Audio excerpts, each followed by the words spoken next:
सीधा ले चलते हैं आपको जम्मू कश्मीर के कठुआ जिले में, जहां प्रधानमंत्री नरेंद्र मोदी रैली को संबोधित कर रहे हैं। श्री कुलदीप राज, श्री हरिंदर गुप्ता जी, श्री विजय शर्मा जी, श्री मनीष जी, ठाकुर रणजीत सिंह जी, लाला करमचंद जी,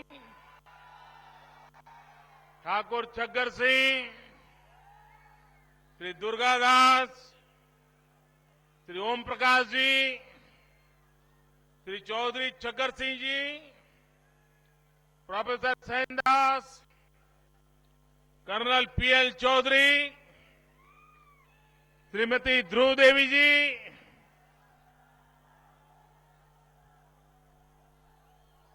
मंच पर विराजमान सभी वरिष्ठ महानुभाव और विशाल संख्या में पधारे हुए मेरे प्यारे भाइयों और बहनों,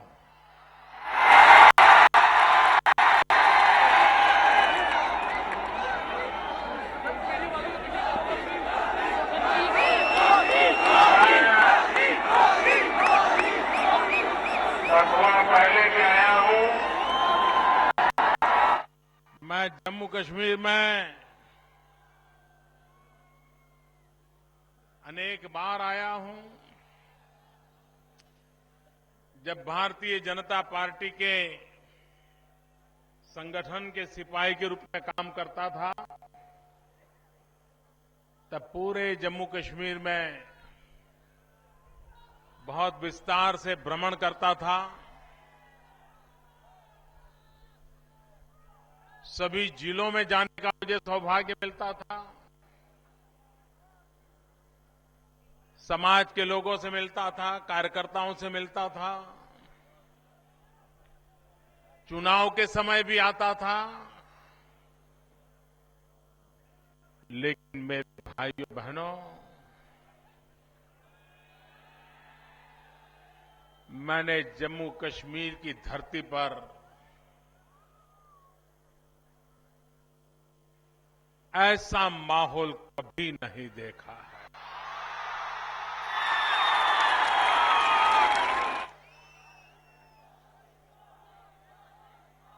पहले आता था तो लगता था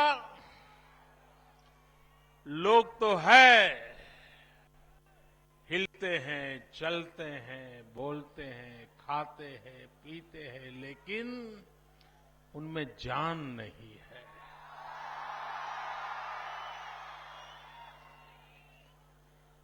उनके सपने चूर चूर हो चुके थे। आंखों में तेजी नहीं थी, चेहरे पर चमक नहीं थी। एक मुरझाए हुए, दुखी से, परेशान से, अब खो चुका है सब कुछ, कुछ भी नहीं बचने वाला। ऐसी निराशा के माहौल में जम्मू कश्मीर के लोगों ने 30 साल बिताए हैं, 30 साल बिताए हैं। भाइयों बहनों, मुझे आज खुशी है, आपका एक जज्बा देख करके मुझे आनंद आ रहा है। आपके चेहरे पर चमक देख करके आनंद आ रहा है। फिर से एक बार आपके सपने जिंदा हो गए हैं, ये मेरे लिए खुशी की बात है।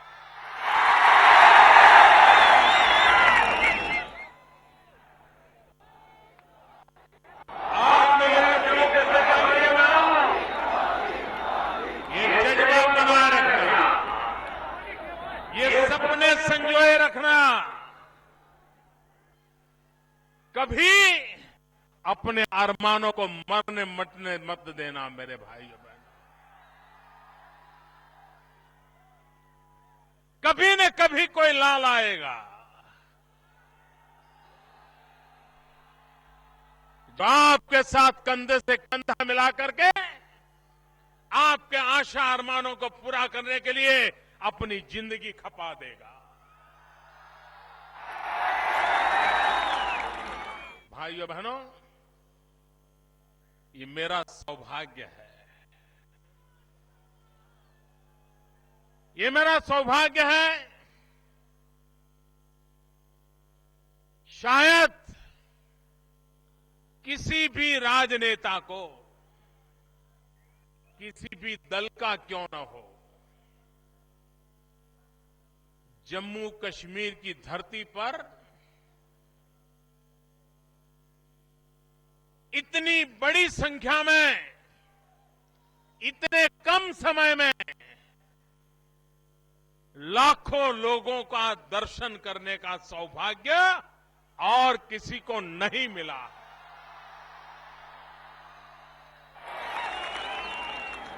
ये मेरा सौभाग्य है कि मुझे चाहे लद्दाख हो, चाहे कश्मीर घाटी हो, चाहे जम्मू कश्मीर का इलाका कोई भी हो, मुझे लाखों लोगों के दर्शन करने का सौभाग्य मिला है। इसके पूर्व जम्मू कश्मीर के लोगों ने इतने आशीर्वाद किसी राजनेता को नहीं दिए हैं जितने आशीर्वाद मुझे मिले हैं। आपने मुझे जो प्यार दिया है, मैं इसे ब्याज समेत लौटाऊंगा।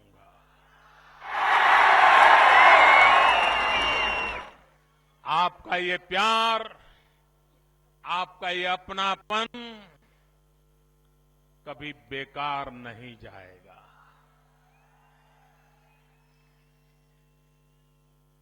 और मैं इस प्यार को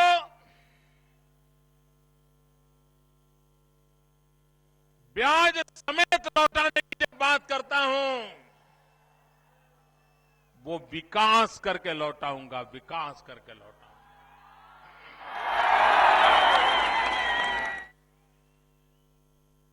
भाइयों बहनों,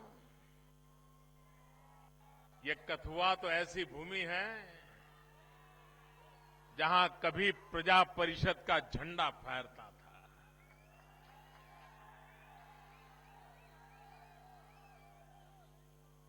ये कथुआ वो भूमि है जहां सबसे पहले जनसंघ का झंडा लहराया गया था।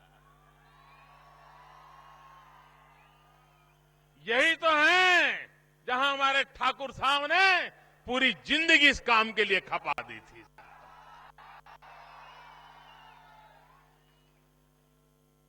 और आज ये जो मैं प्यार देख रहा हूं, छत पर भी देखो लोग खड़े हैं, दीवारों पे लोग खड़े हैं, वहां पर दूर दूर इस मैदान के बाहर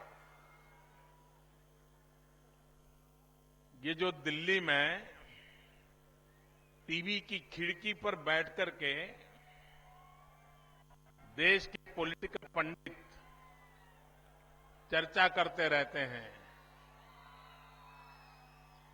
कि जम्मू कश्मीर में नतीजे क्या आएंगे, जम्मू कश्मीर में सरकार किसकी बनेगी,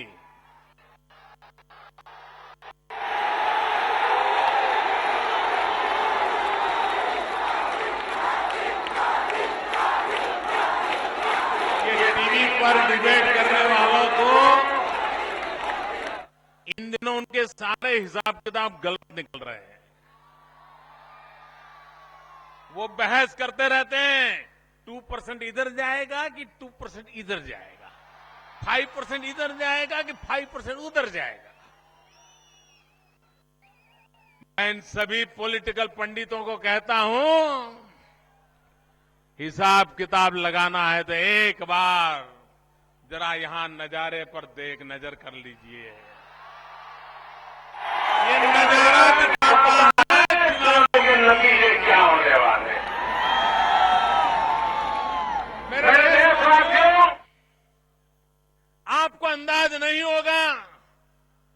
मैं किस जगह से सभा कर रहा हूं, देश के और भागों को पता नहीं होगा। मैं उस जगह से सभा पर बोल रहा हूं जहां सामने पाकिस्तान है और आए दिन सीमा पार से गोलियां चलती है और ये वो लोग हैं जो गोलियों से कभी भागते नहीं हैं।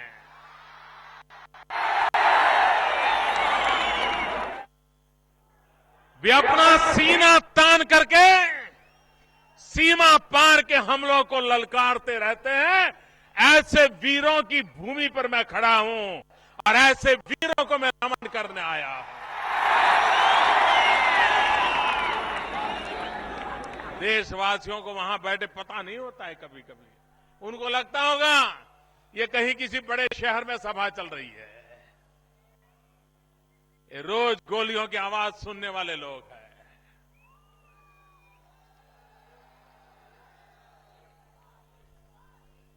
भाइयों बहनों, सीमा पर लड़ते लड़ते जवान शहीद होते हैं और ये वो परिवार हैं जो बिना वर्दी को अपने बेटों को देश की रक्षा के लिए शहीद होने की प्रेरणा देते रहते हैं। मैं हैरान हूं, जो लोग सेना में नहीं है, पुलिस में नहीं है, खेती करते हैं, अपना छोटा मोटा कारोबार करते हैं, उसके बावजूद भी दुश्मनों से लड़ते रहते हैं। लेकिन जब सेना में भर्ती करने की बात आती है तो यहां के नौजवानों की भर्ती बंद कर दी जाती है। मुझे जरा पहले वाली सरकारें जवाब दें, क्या कमी है इन नौजवानों में?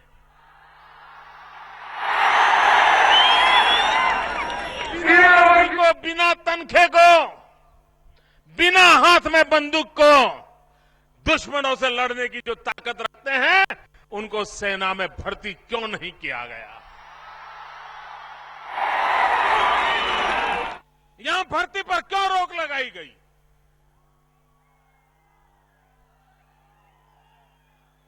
मुझे बताइए मेरे दोस्तों, आप देश के लिए जीना चाहते हो? आप देश के लिए मरना चाहते हो? आप इस देश का आबाद रखना चाहते हो? आपको अवसर मिलना चाहिए, नहीं मिलना चाहिए? देश की सेवा करने का अवसर मिलना चाहिए, नहीं मिलना चाहिए? आपके अधिकार को छीन लिया गया था कि नहीं?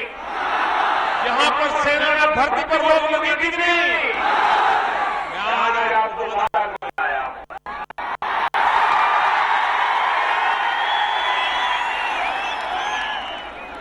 यहां का लाल भी मेरी भारत मां की रक्षा करेगा।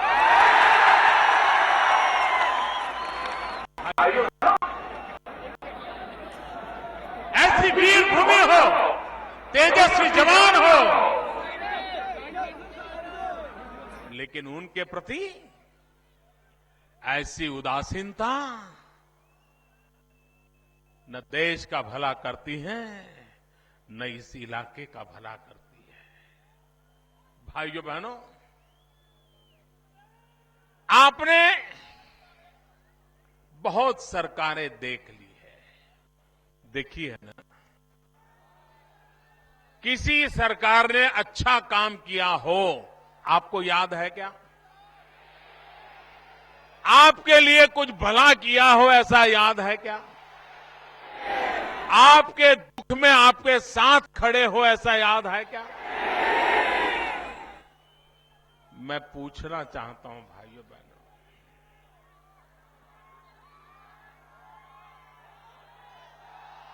आखिर सरकारें क्यों बनाते हैं? क्या नेताओं को मौज करने के लिए सरकारें बनाई जाती है क्या? क्या नेताओं का महिमा मंडन करने के लिए सरकारें बनाई जाती है क्या? क्या नेताओं का जय जयकार करने के लिए सरकारें बनाई जाती है क्या? लोकतंत्र में सरकारें बनती हैं लोगों की भलाई करने के लिए। लोकतंत्र में सरकारें बनती हैं लोगों की आवाज की सुनवाई के लिए। आपकी आवाज की सुनवाई होती है क्या? आपकी भलाई को कोई काम होता है क्या? तो मैं आपसे पूछना चाहता हूं, आप मुझे बताएंगे जब ये कुछ करते ही नहीं थे तो बार बार उनको चुनते क्यों थे?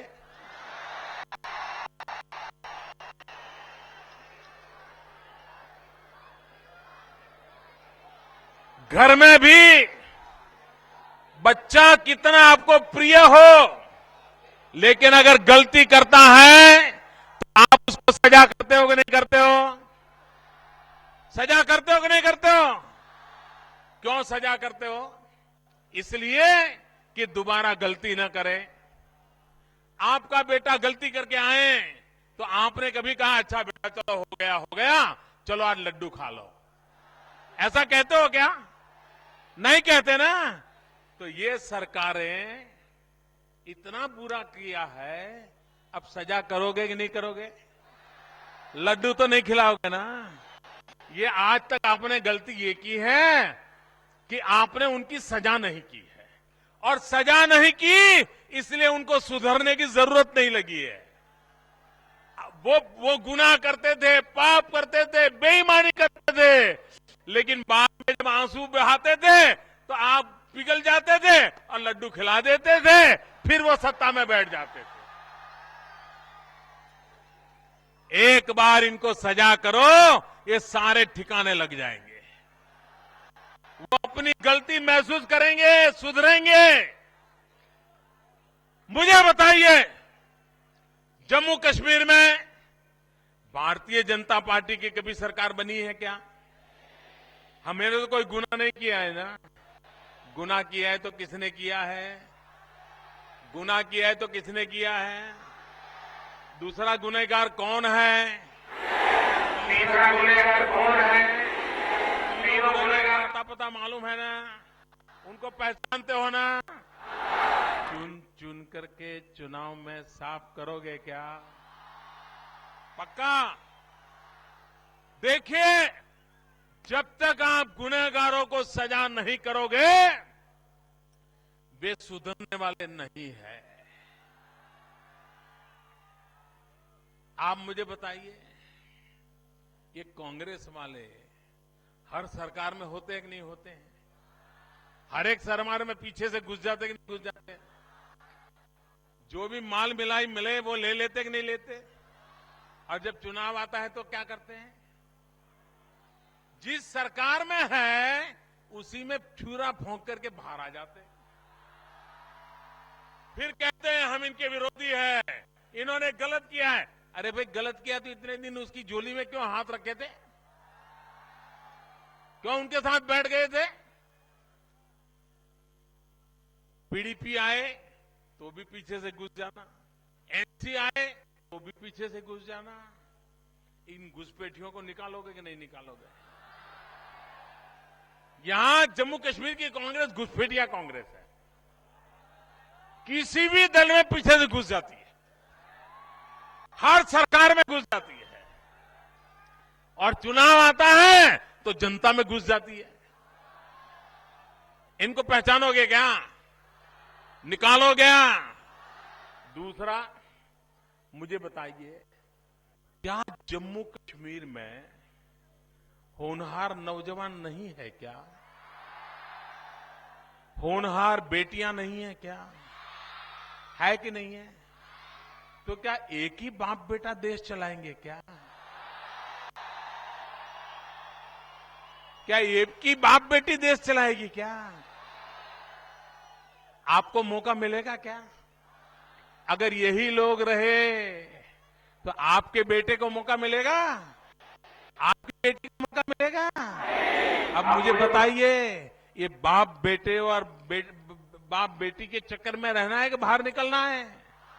अरे उन बाप बेटों को मत देखो, उन बाप बेटी को मत देखो, अपने बेटों बेटी को देखो, आपका भला उसमें है। और इसलिए भाइयों बहनों, ये वंशवाद है, परिवारवाद, इसने लोकतंत्र को सबसे ज्यादा नुकसान किया है। लोकतंत्र में जनता की आवाज, ये वंशवाद, परिवारवाद जनता की आवाज कभी नहीं बन सकता है। भाइयों बहनों, ये भारतीय जनता पार्टी का लोकतंत्र देखिए, ये भारतीय जनता पार्टी के लोकतंत्र का कमाल देखिए, और हिंदुस्तान के सामान्य मानवी का लोकतंत्र में विश्वास देखिए। ये लोकतंत्र की ताकत देखिए कि एक चाय बेचने वाले को ये देश प्रधानमंत्री बना देता है। कोई परिवारवाद की जरूरत नहीं पड़ी, कोई वंशवाद की जरूरत नहीं पड़ी। क्यों? कि देश की जनता ने परिवारवाद को ठुकरा दिया, वंशवाद को ठुकरा दिया। अगर चाय बेचने वाले का बेटा बड़ा बन सकता है, तो किसान का बेटा बड़ा बन सकता है कि नहीं बन सकता है? मजदूर का बेटा बड़ा बन सकता है नहीं बन सकता है? जम्मू कश्मीर में मुझे ये क्रांति लानी है। जम्मू कश्मीर के सामान्य जनों के हाथ में सत्ता सुपुर्द होनी चाहिए। यही तो लोकतंत्र की ताकत है।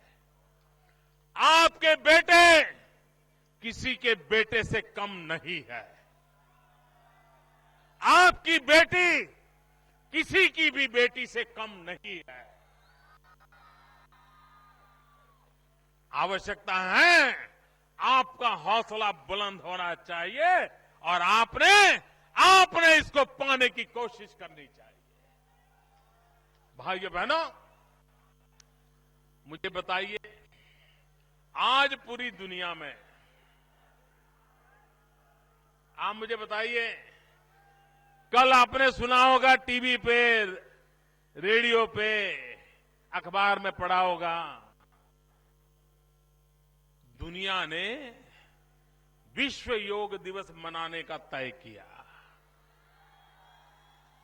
ये मुझे बताइए, ये योगा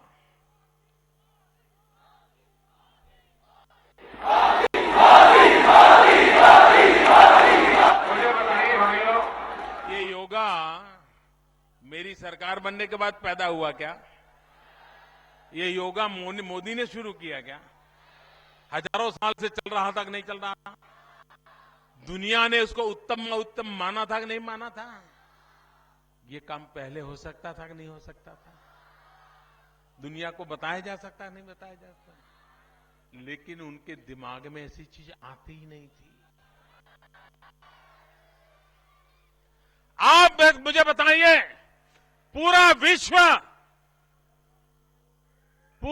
विश्व इकट्ठे होकर के विश्व योगा दिवस मनाने का फैसला करे, ये हम हिंदुस्तानियों के लिए गर्व की बात है कि नहीं है? देश को गर्व मिला कि नहीं मिला? आपका सीना चौड़ा हो गया कि नहीं हो गया? आपका माथा तन गया कि नहीं तन गया? भाइयों बहनों, ये क्यों हुआ? ये क्यों हुआ? ये क्यों हुआ? मोदी से नहीं हुआ है।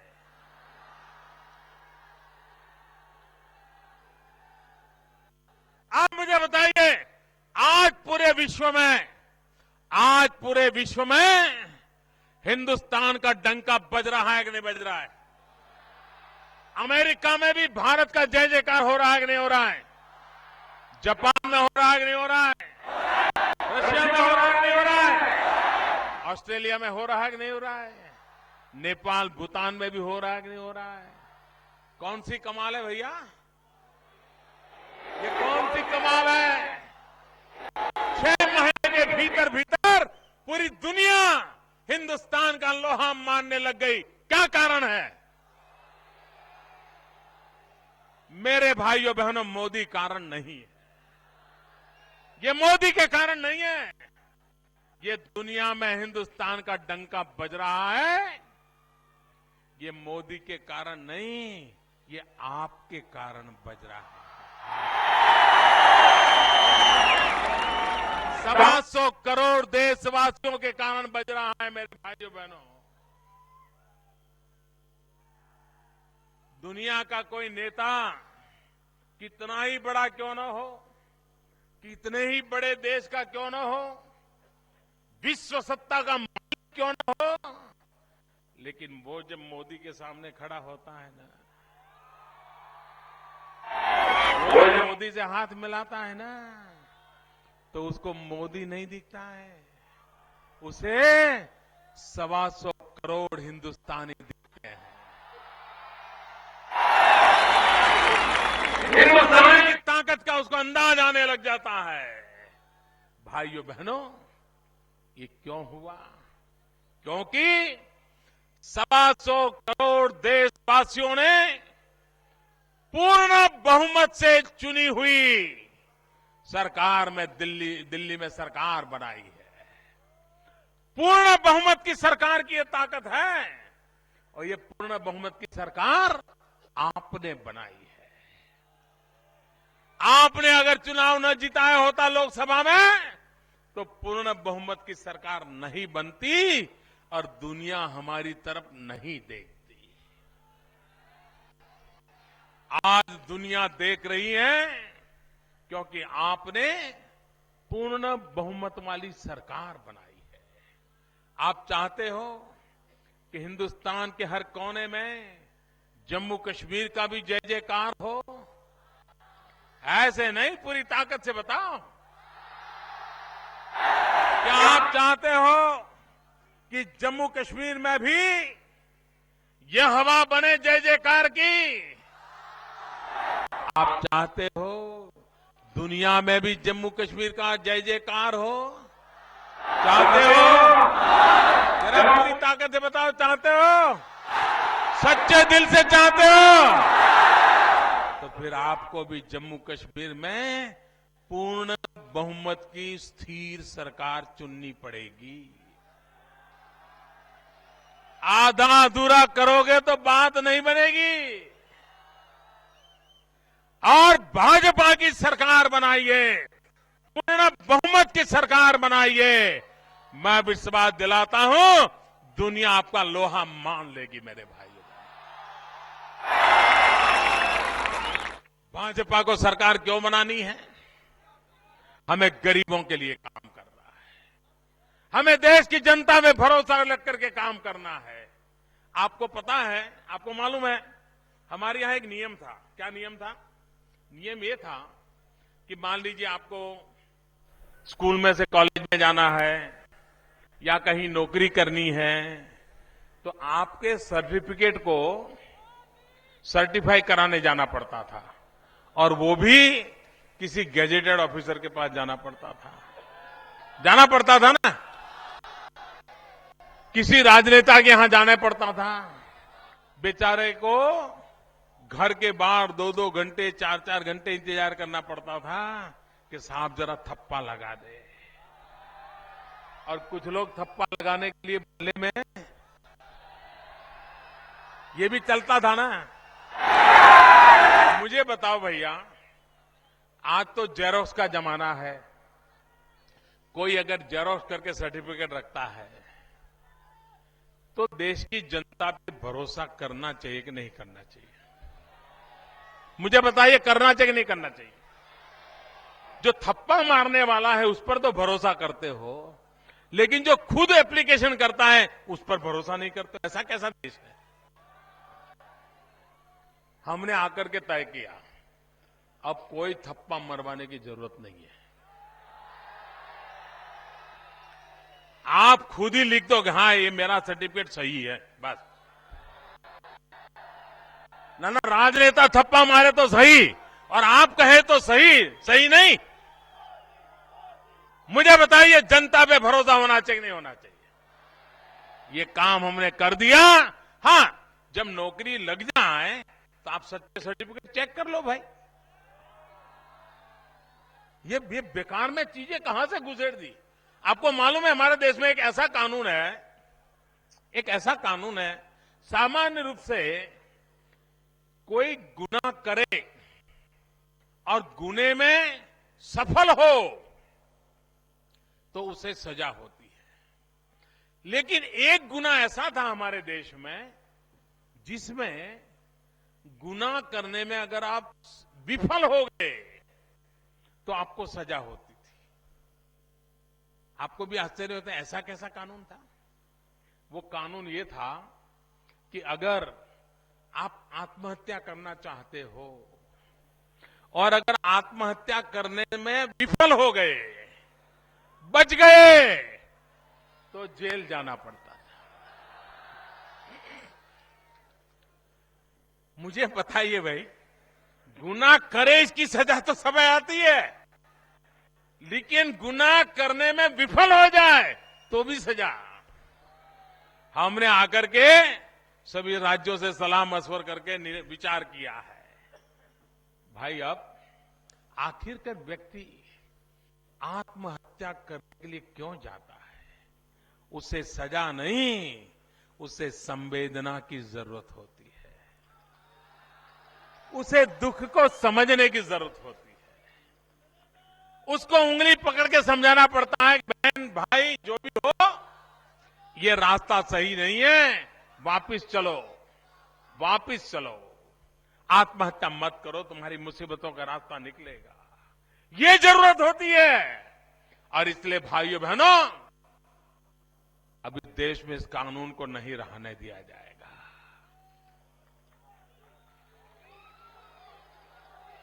छोटी चीजें होती हैं लेकिन कितना बड़ा बदलाव लाती है। आप मुझे बताइए, जब कांग्रेस का जमाना था, 40 साल पहले उन्होंने कहा कि ये जो बैंक है, ये बैंक धन्ना सेठों के लिए है, ये बैंक अमीरों के लिए है। इन बैंकों को राष्ट्रीयकरण कर देना चाहिए, सरकार के कब्जे में ले लेनी चाहिए, ताकि बैंक गरीबों के काम आए। ऐसा 40 साल पहले उन्होंने कहा और सारे बैंकों को सरकार ने अपने कब्जे में कर लिया। मुझे बताइए भाई, 40 साल में आपने किसी गरीब को बैंक में देखा था?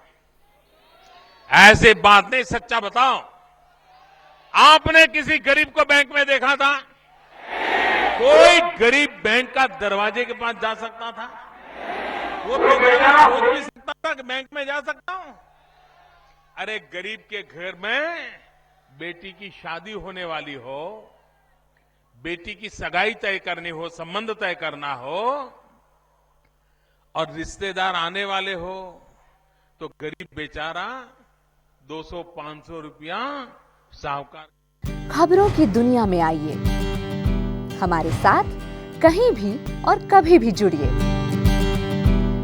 हम मिलेंगे फेसबुक पर, हम दिखेंगे यूट्यूब पर, हमें फॉलो कीजिए ट्विटर पर। खबरों के साथ बने रहिए रात दिन।